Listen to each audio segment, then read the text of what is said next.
देखिए point number 1 2 3 मैंने पढ़ा दिए, ये आपके ऑलरेडी पहले से हो चुके हैं। अब मुझे पढ़ाना आपको पॉइंट नंबर 4। तो पॉइंट नंबर 4 में मुझे लिखना पड़ेगा कि the velocity of the object is changing non uniformly, मतलब कि चेंज तो हो रहा है, या तो इंक्रीज या तो डिक्रीज, लेकिन नॉन यूनिफॉर्मली। अगर आप बोलेंगे नॉन यूनिफॉर्मली, इसका मतलब कि ए है और ए कांस्टेंट नहीं है, ए खुद चेंज हो रहा है बार बार, अब वो चाहे जो भी हो। तो अगला नंबर इसका आएगा कि व्हेन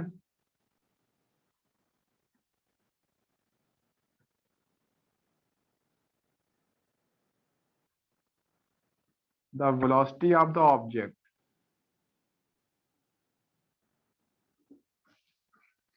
ऑब्जेक्ट changes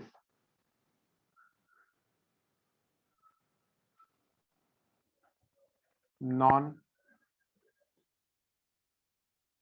यूनिफॉर्मली। अब इसको मैं कैसे दिखाऊंगा, ग्राफ में कैसे दिखाऊंगा, ठीक है। तो ग्राफ में आपको ऐसे दिखाई देगा, जैसे मैंने एक ये बना रखा है इस तरीके से, ये आएगा टी, ठीक है, ये वी आएगा, ठीक है। और आपको देखिएगा ये ऐसे आ रहा है इस तरीके से, तो एक पॉइंट यहाँ पर आ गया, एक पॉइंट यहाँ पर आ गया, आपने ड्रॉ कर दिया यहाँ पे टेंजेंट, ये क्या थीटा 2 आएगा, आपने ड्रॉ कर दिया यहाँ पे टेंजेंट, ये एंगल क्या है थीटा 1 आएगा। ये पॉइंट आप बोलेंगे 1 पॉइंट, ये पॉइंट बोलेंगे 2 पॉइंट। यहाँ पे वेलोसिटी क्या है, सपोज v1 आती है, यहाँ वेलोसिटी क्या है v2 आती है। देखिएगा, इज इट क्लियर, सबको दिख रहा है सामने बोर्ड में, बताइए। Yes sir. Yes sir. Yes sir. Yes sir. क्या थीटा 1 थीटा 2 बराबर है, बताइए। No sir. कौन बड़ा नो है, सर। थीटा 2 बड़ा है। Theta 2 is greater. Theta 2 is great. Theta theta 2 is greater then theta 1, ये तो बात आपने बोला मुझसे। और थीटा अगर बड़ा होगा तो स्लोप भी बड़ा होगा, ये भी बात सही है कि भाई थीटा बड़ा है तो स्लोप भी बड़ा आएगा, क्योंकि मैथ्स में सिखाते हैं कि tan theta proportional to theta, ठीक है, ये सिखाते हैं। और टेन थीटा स्लोप होता है, स्लोप को बोलते हैं स्लोप का बोलते हैं एक्सेलरेशन इस वीटी ग्राफ में, ठीक है। तो यहाँ पे इसमें साफ साफ लिखा ही देगा कि हियर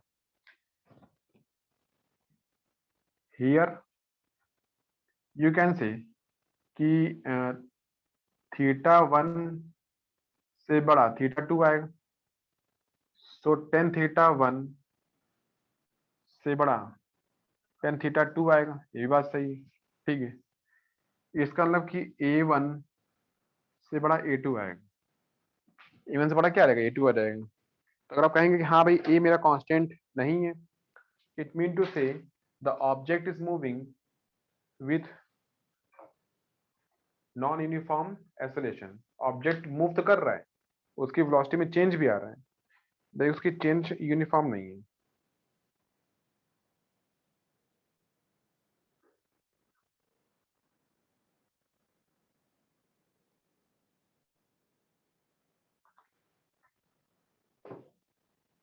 ठीक, 1 मिनट,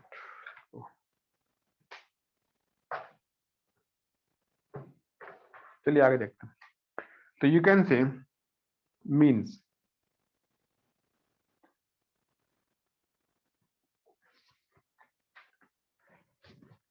एक्सेलरेशन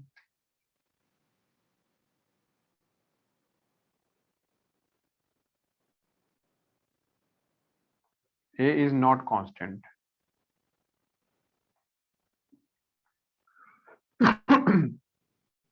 So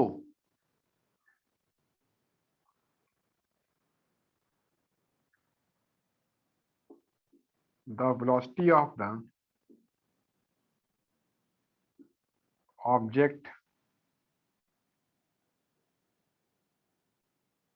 अब चेंजेस में क्या लिखा है यहाँ पे, आप लिखेंगे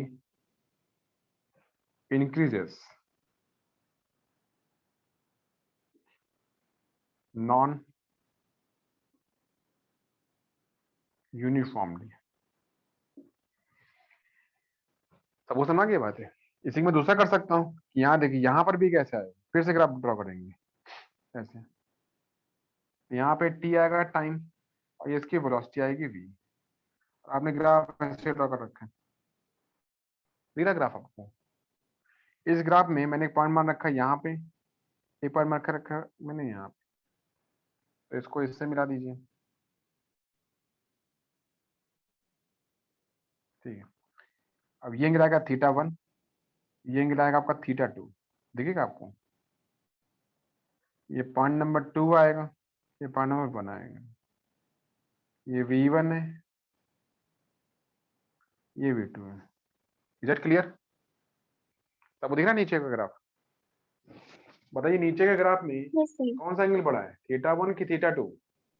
Theta थीटा वन θ1 Theta θ2 छोटा है, θ2 छोटा हो गया बाद वाला।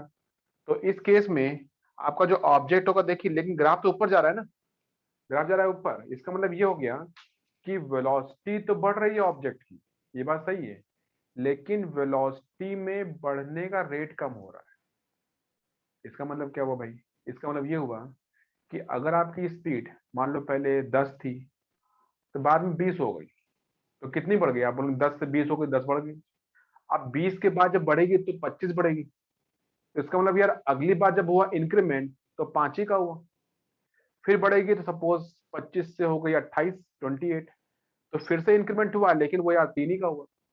28 के बाद इंक्रीमेंट हो गया, सपोज 29 हो गया, 29।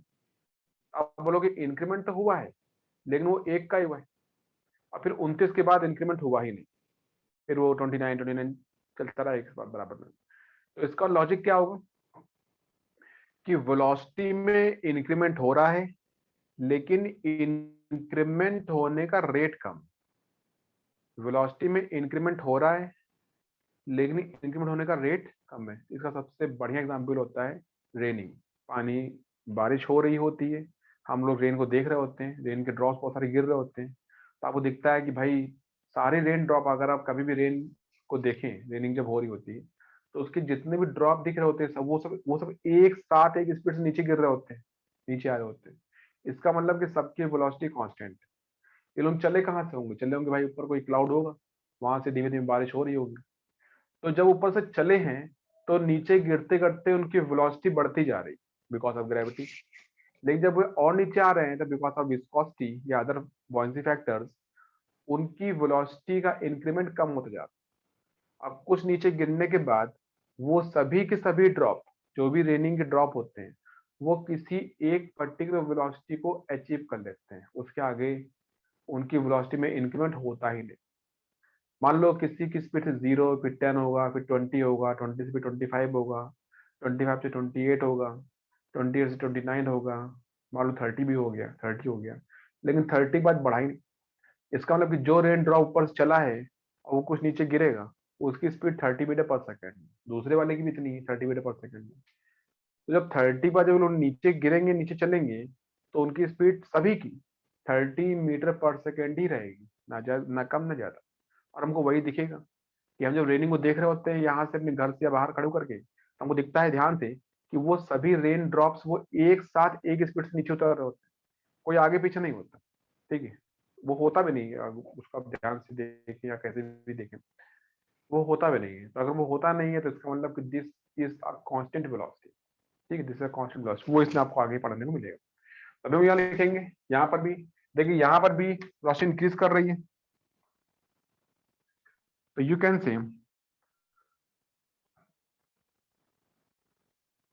here also θ1 से छोटा θ2 होता है, दिख रहा होगा आपको। सो tan θ1 tan θ2 और a1 से a2, ठीक है।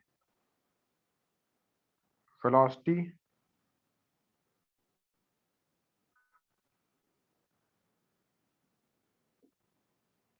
increases non uniformly,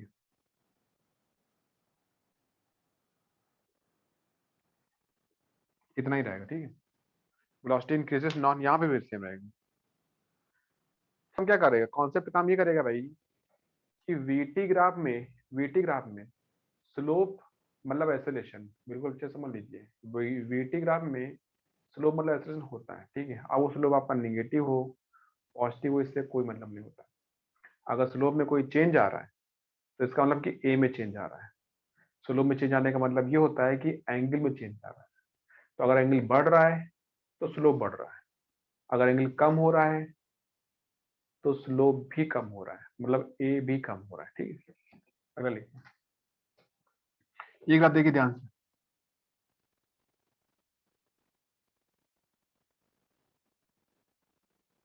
आप कहेंगे ये टी आएगा, ये क्या सपोज वी आएगा। मैंने ग्राफ बनाया, अब मुझको इस पे दिखाना है आपको एसोलेशन, ठीक है। तो मैं ऐसे दिखा देता हूँ। तो ये आपको मैंने ऐसे ग्राफ ड्रॉ कर दिया, आपको दिखेगा, दिख रहा है आपको ग्राफ ये। तो इस ग्राफ में इसको थोड़ा सा यहाँ से और कर देते हैं अच्छा सा, इतना। अब एक पॉइंट ये आ गया, एक मैंने टेंजेंट यहाँ ड्रॉ करी और एक मैंने टेंजेंट यहाँ ड्रॉ करी। यहाँ से एंगल θ1, यहाँ से एंगल θ2, ये पॉइंट 1 आएगा, ये पॉइंट 2 आएगा, ठीक है। तो वो समझ रही बात है। बताइए क्या 1 से आप जब 2 पे आए हैं तो वेलोसिटी डिक्रीज कर रही है कि इंक्रीज कर रही है? बताइए, वेलोसिटी डिक्रीज कर रही है कि इंक्रीज कर रही है? डिक्रीजिंग। डिक्रीज कर रही है, मतलब ग्राफ नीचे गिर रहा है, तो ग्राफ नीचे गिर रहा है। क्या थीटा में कोई चेंज आ रहा है? θ1 θ2 में कौन कौन बड़ा है? θ2 is greater than θ2 θ2 is greater than θ1, ये भी हमको दिख रहा होता है। इसका मतलब भैया A1 से A2 बड़ा होगा, तो oscillation is changing, it is not constant. साथ साथ थीटा आपका एक्यूट है कि ऑब्ट्यूज है, ये बताइए। ऑब्ट्यूज। ऑब्ट्यूज। थीटा ऑब्ट्यूज से मतलब कि ए नेगेटिव आएगा। तो यहाँ पे अगर थीटा ऑब्ट्यूज होगा तो हम बोलेंगे ए नेगेटिव है। ए नेगेटिव मतलब it is called a negative है, लेकिन बी पॉजिटिव है।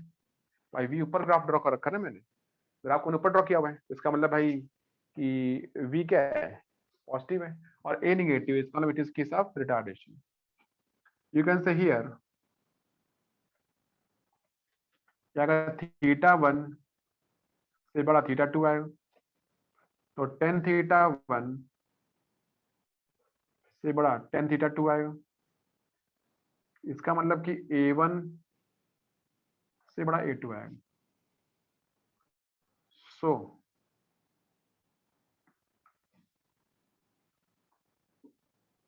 हालांकि मीन्स oscillation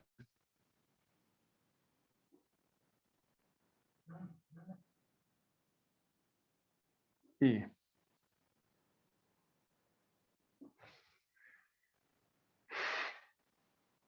is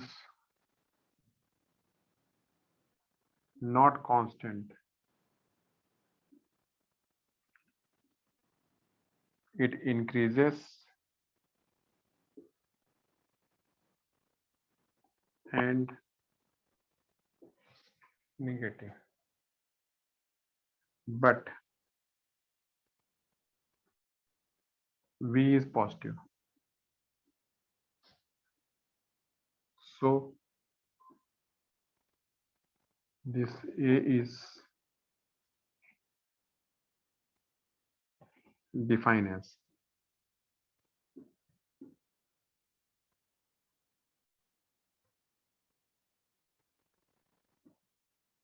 retardation. ठीक, डिफाइन है रिटार्डेशन। सबको समझ आ गया?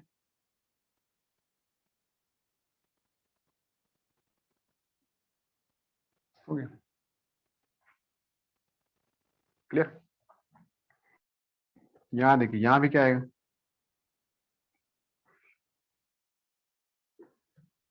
ये टी आएगा, ये भी आएगा। दिख रहा है डायग्राम आपको? मैं आपको ऐसे ग्राफ, ऐसे डायग्राम बना दूंगा इस तरीके से। अब एक ऐसा आएगा,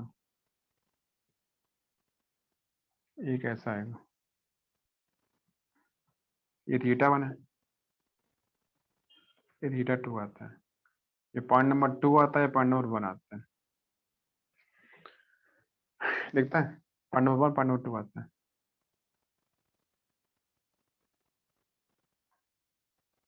सबको समझ आ गया? यहाँ बताइए, क्या थीटा एक्यूट है क्या ऑब्ट्यूज है? ऑब्ट्यूज। ऑब्ट्यूज। थीटा 1 थीटा 2 में से कौन बड़ा है? थीटा 1। Theta theta 1। 1। थीटा 2 छोटा हो गया, तो ए डिक्रीज करेगा कि इंक्रीज करेगा यहाँ पे? बताइए। डिक्रीज। अगर थीटा डिक्रीज कर रहा है तो ए भी डिक्रीज करेगा, ठीक है, क्योंकि स्लोप ही तो ए होता है। तो यू कैन से कि थीटा 1 बड़ा है थीटा 2 से, तो टेन थीटा 1 बड़ा है टेन थीटा 2 से। इसका मतलब कि A1 बड़ा है A2 से, means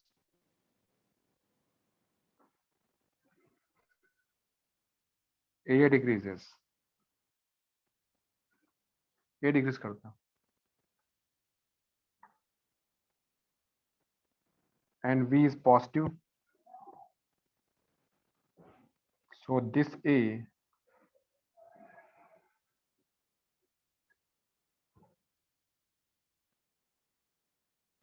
is defined as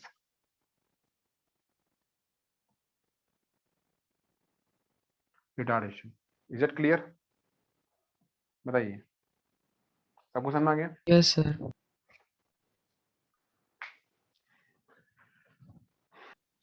mathematics के हिसाब से -2 और -5 में कौन छोटा है? तो आप बोलेंगे -5, ये बोलेंगे, तो वही तो मैं यहाँ ही बोल रहा हूँ भाई, ये आएगा -1.732 और ये आपको छोटा रहेगा, तो इससे ज्यादा निगेटिव ये है, मतलब कि ज्यादा छोटा है, तो वो तो यहाँ पे आ ही जाएगा ना इस केस में। ध्यान रखिएगा कि हमने जब 10 150 या 10 120 की वैल्यू आपको पढ़ाई है या मैं आपको बता रहा हूँ, तो यहाँ पे मैथमेटिक्स पढ़ा रहा हूँ, यहाँ फिजिक्स का कोई नाम नहीं है। फिजिक्स का नाम तभी आता है जब आप किसी फिजिकल क्वांटिटी का नाम लेते हैं। हमने तो ऐसा कोई नाम नहीं लिया कि हाँ भाई 10 150 आपका होता है फोर्स, ऐसा कुछ था ही नहीं। ये सिंपल से एंगल है, एंगल की टेंजेंट साइन कॉस की आपने वैल्यू पता करी है, फिर आप उसको कंपेयर करो छोटा कौन है बड़ा कौन है, as per mathematics, as per mathematics. अगर ये कोई फिजिकल क्वांटिटी होते, उनका कोई नाम होता, तो हम लोग फिजिक्स की बातें करते, हम फिर फिजिक्स के हिसाब से कंपेयर करते तो बोलते आपको। अगर मान लो इसका नाम होता फोर्स नाम होता, तो हम बोलते कि हाँ भाई ये बड़ा है छोटा है, फिर मैं आपको यही बोलता कि ये बड़ा है ये छोटा है, क्योंकि उसमें नाम आ गया, ठीक है। यहाँ पे कोई नाम नहीं, बस वैल्यू आ रही है, ठीक है। तो 10 150 इतना होता है, ये इतना होता है, तो आप उसको बोले हाँ भाई ये ज्यादा नेगेटिव है, ठीक। Okay okay sir. आगे चलिए, ठीक है। हम लोग अपने इस केस में एक एक्यूट है एक ऑप्टिक्स की कंपेयर नहीं करेंगे। हम यहाँ पे 10 150 और 10 30 कंपेयर नहीं करेंगे, कंपेयर करेंगे 10 30 की 10 60 के साथ, और कंपेयर करेंगे 10 150 की 10 120 के साथ, ठीक है। 10 120 की कंपेयर 10 60 से या 10 30 से नहीं करेंगे, ठीक है, क्योंकि जब भी कंपेयर होगा तो दोनों या तो दोनों निगेटिव या तो दोनों पॉजिटिव, ठीक। एक निगेटिव पॉजिटिव ऐसा हम लोग नहीं बोलने वाले, ठीक।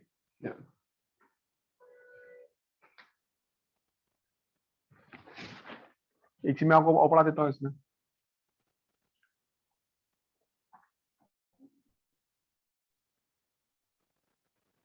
ये टी आता है, ये Excuse आपका me, sir. वी आता है ना? Sir, in second graph also because we have both obtuse angles, that is why A is negative. No?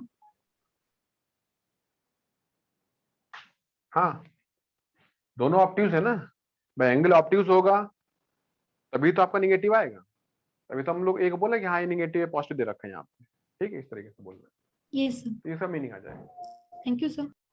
अगर बस एक बात आप समझ लो कि भाई किस मैंने आपको स्टार्टिंग में लिखवाया था कि हर ग्राफ से हम लोग 4 इन्फॉर्मेशन निकालते हैं। पहली क्या होती है एक्स पे वाई, दूसरी क्या होती है वाई पे एक्स, तीसरा क्या होता है स्लोप, चौथा क्या होता है एरिया, ठीक है। तो जो जो पॉसिबल है वो निकाल सकते हैं। हम लोगों ने जब पीछे एक्स टी ग्राफ पढ़ा था तो मैंने वहां पढ़ाया था कि एक्स पे टी, टी पे एक्स, चलो ये तो हो गया, फिर मैंने पढ़ा था स्लोप पढ़ाया था। स्लोप का मीनिंग होता है कि एक्सटी ग्राफ में जो स्लोप होता है उसको बोलते हैं वेलोसिटी, ठीक है। एक्सटी ग्राफ में जो एरिया होता है उसे कुछ नहीं बोलते, इसलिए मैंने एक्सटी ग्राफ में एरिया पढ़ाया ही नहीं, क्योंकि वैसा कुछ होता ही नहीं है, तो क्या पढ़ाएंगे उसमें। तो 4 इंफॉर्मेशन में से हमको 3 मिली, किसमें, एक्सटी ग्राफ में। और जब मैं वीटी पढ़ाऊंगा यहाँ पे, तो वीटी में देखते हैं भाई कि एरिया मिलता है क्या, तो एरिया यहाँ मिल जाएगा, ठीक है। वीटी वीटी ग्राफ में वी पे टी, टी पे वी, ये तो हो गया।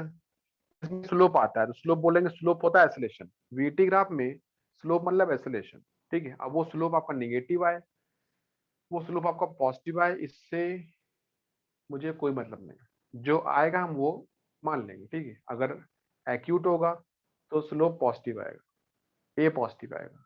अगर ऑब्ट्यूज आएगा तो स्लोप निगेटिव आएगा, ए निगेटिव आएगा, ठीक है। फिर हम लोग ये चेक करेंगे कि वी क्या है, तो आप बोलोगे यार वी तो पॉजिटिव है पर ए निगेटिव है, इसका मतलब रिटार्डेशन।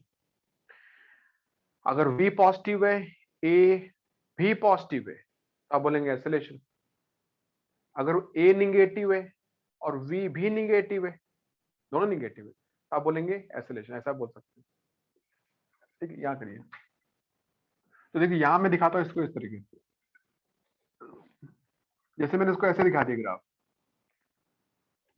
दिखेगा आपको, ग्राफ दिख रहा है सबको ऐसा। तो इस ग्राफ में क्या होगा, यहाँ पे जब पढ़ाऊंगा लिखाऊंगा इसमें, जब मैं यहाँ पे रहूंगा, यहाँ पे मैं आया, फिर मैं यहाँ पे आया, फिर मैं यहाँ पे आया, फिर मैं यहाँ पे आया, फिर मैं यहाँ पे आया, ताने बोला इस तरीके से। तो this angle is θ1, this is θ2, this is θ3, और थीटा कितना आएगा, 0 डिग्री आएगा, ठीक है। तो बताइए क्या इस केस में जब मैं θ1 θ2 के पास गया, θ1 से 2, तो एंगल बढ़ा या कम हुआ, एंगल बढ़ा या कम हुआ,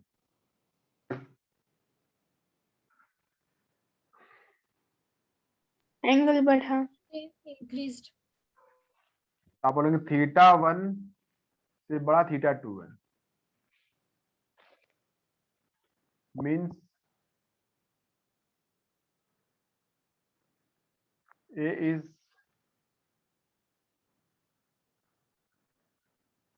increasing, A is what, increasing, ठीक है। तो velocity is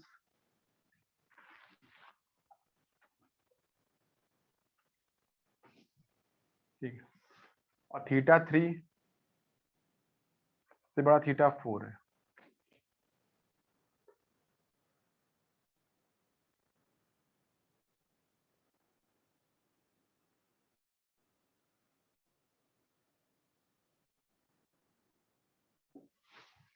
ऑल्सो इंक्रीजिंग, ठीक है। इतना आगे दूसरा पढ़ सकते हैं इसमें,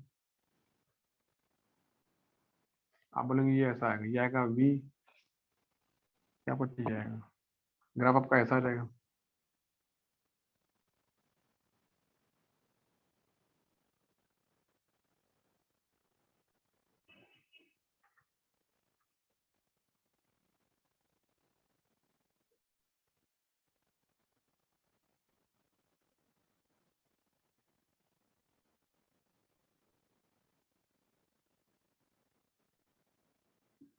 ठीक है, इस केस में क्या होगा, डिक्रीज कर रहा है, देखिए इस केस में क्या हो रहा है, नहीं मैंने सॉरी, मुझको ये लेना चाहिए था एंगल θ1 θ2, इस केस में एंगल आपका डिक्रीज कर रहा है, तो यू कैन से कि θ1 बड़ा है θ2 से, मीन्स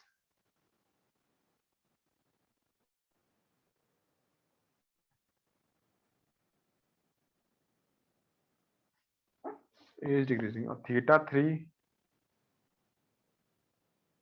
θ4,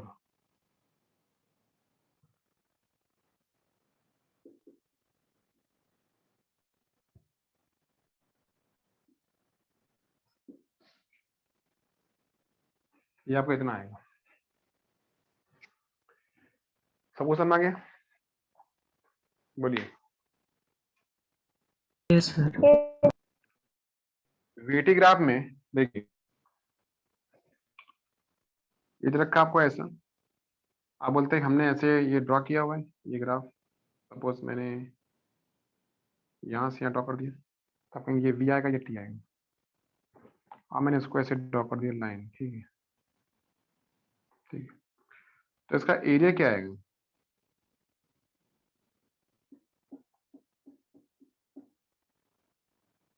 एरिया का ये 0, ये टी,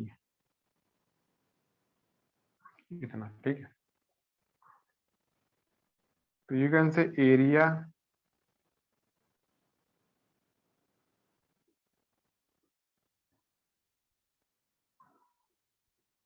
इन वीटी ग्राफ, इसमें लिखेंगे, देखिए एरिया क्या आएगा वी डेल्टा टी,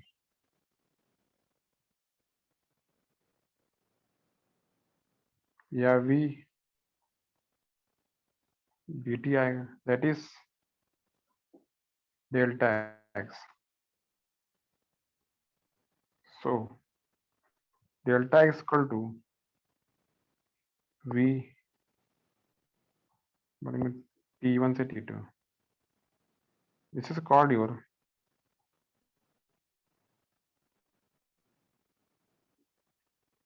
डिस्प्लेसमेंट और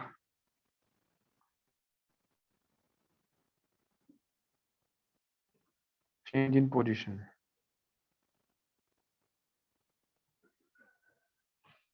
चेंज इन पोजीशन, ये इसका मीनिंग आता है। देखिए वीटी ग्राफ में जो आपका एरिया आता है, एरिया निकालने के लिए हम आप आगे बोलेंगे, ठीक है। तो जब बोलेंगे भाई एरिया कितना आता है, तो बोलेंगे एरिया होगा वीटी ग्राफ में डिस्प्लेसमेंट या चेंज इन पोजीशन, ठीक है। अगर ये आपका ग्राफ देखिए ऊपर आता है, ठीक है, तो इसका एरिया पॉजिटिव आएगा। यही ग्राफ आपका अगर नीचे आएगा तो इसका एरिया निगेटिव आएगा। तो इसका मतलब कि डिस्प्लेसमेंट पॉजिटिव आएगा या फिर डिस्प्लेसमेंट निगेटिव आएगा। तो डिस्प्लेसमेंट पॉजिटिव निगेटिव कोई भी हो सकता है, ठीक है, ये आप जानते हैं अच्छी तरह से। तो अगर भाई वो ऊपर है तो पॉजिटिव है, नीचे है तो क्या निगेटिव हो जाएगा, इतना कर दीजिएगा। तो अगर ये यहाँ से दिखता है इसमें,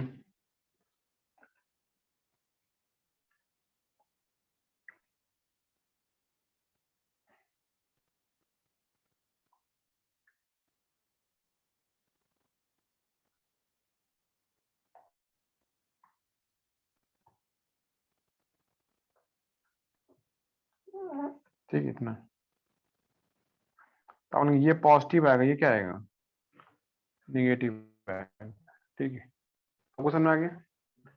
तो वीटी ग्राफ में तो आप निकालेंगे, वो पूछेगा आपसे कि भाई is displacement in 5 second, in 10 second, ऐसा पूछे तो कहेगा भाई ये लिखा है 0 सेकेंड,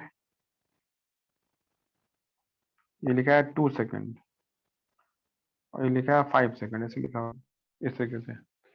तो जब आप बोलेंगे कि हाँ भाई 2 सेकेंड में आपका कितना हुआ डिस्प्लेसमेंट, तो हम इतना एरिया निकाल लेंगे, और वो भी पॉजिटिव है। जब बोलेगा कि 5 सेकेंड में, 5 सेकेंड में आपका कितना हुआ है डिस्प्लेसमेंट, तो हम इस ट्रायंगल का निकालेंगे एरिया ऊपर वाले का, और नीचे वाला निकालेंगे इसका एरिया निगेटिव आएगा, और इस वाले में ये जोड़ देंगे। मान लो ये आपका प्लस का 20 आ गया, और ये आपका माइनस का मान लो 30 आ गया, तो +20 में आप माइनस का 30 जोड़ दीजिए, तो भाई माइनस का 10 आ जाएगा। तो -10 का मतलब होगा दिस इज योर डिस्प्लेसमेंट, और वो आपका निगेटिव आ रहा है, इसका मतलब यही है इनिशियल है, यही तो मीनिंग होगा।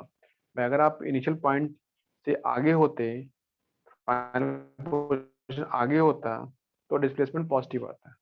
अगर वही पीछे आया तो वही क्या आपको नेगेटिव आ जाएगा इसमें। So this thing is here, अगर वो दोनों सेम आ जाते हैं तो आपका नेट डिस्प्लेसमेंट 0 आ जाएगा, ठीक है। ऐसा आप कर लीजिएगा इसको। तो सिंपल सी बात है, वीटी ग्राफ में हमको 4 मिलती है इंफॉर्मेशन। पहला कि वी पे टी कितना होता है, दूसरा टी पे वी कितना होता है, तीसरा स्लोप मतलब एसोलेशन, वीटी ग्राफ में स्लोप को बोलते हैं एसोलेशन, और चौथी बात वीटी ग्राफ में एरिया को बोलते हैं डिस्प्लेसमेंट या चेंज इन पोजीशन। ये ध्यान रखिएगा। वीटी इसीलिए सबसे ज्यादा इंपॉर्टेंट ग्राफ होता है क्योंकि हमको वीटी ग्राफ में 4 बातें मिलती है, ठीक है, बाकी किसी ग्राफ में 4 बातें मिलती ही नहीं। इसीलिए हमारे जितने भी ग्राफ होते हैं उन सभी ग्राफ में सबसे ज्यादा इम्पोर्टेंट वीटी ग्राफ होता है और वीटी ग्राफ पर ही क्वेश्चन। क्लियर, ये ध्यान रखिए। अभी मैं वीटी ग्राफ पर क्वेश्चन कराऊंगा तो आपको सब पूछूंगा मैं, डिस्प्लेसमेंट बताओ, वेलोसिटी बताओ या एक्सेलरेशन कितना होता है, तो आप उसको धीमे में कर समझेंगे कि हाँ भाई इसका मतलब ये होता है, उसका मतलब ये होता है, आप भी सीख जाएंगे ग्राफ को पढ़ना। तीसरा नंबर आएगा एटी ग्राफ है, और एटी ग्राफ में हमको बस मिलती है 3 इन्फॉर्मेशन, ठीक है, वो जब उसका नंबर आएगा तो आपको बता दूंगा। एक्सटी ग्राफ में मिलती 3 इन्फॉर्मेशन, वीटी ग्राफ में मिलती 4 इन्फॉर्मेशन, एटी ग्राफ में मिलती है 3 इन्फॉर्मेशन। इसीलिए VT is most important graph than all others. बाकी जितने भी होते हैं उन सभी में सबसे इम्पोर्टेंट वीटी ग्राफ होता है। ठीक, तो ध्यान से लिखिए, समझिए और फिर मुझे बताएं। ठीक, ओके। सर एक्सटी ग्राफ को 2 बार डिफरेंशिएट करेंगे तो